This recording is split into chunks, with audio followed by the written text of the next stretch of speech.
ঠান্ডা, রোদও উঠায় না, কি ঠান্ডা।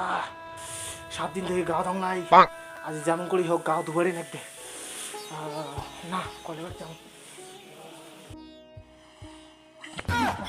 ঠান্ডা রে মরলুম ভাই, কি করে গলি বলবারে হাতটা। না না না কি গা ধোয়া যাবে না, কিছু একটা ব্যবস্থা করে নেবে। কি করুন কি করুন কি করুন কি করুন, আইডিয়া।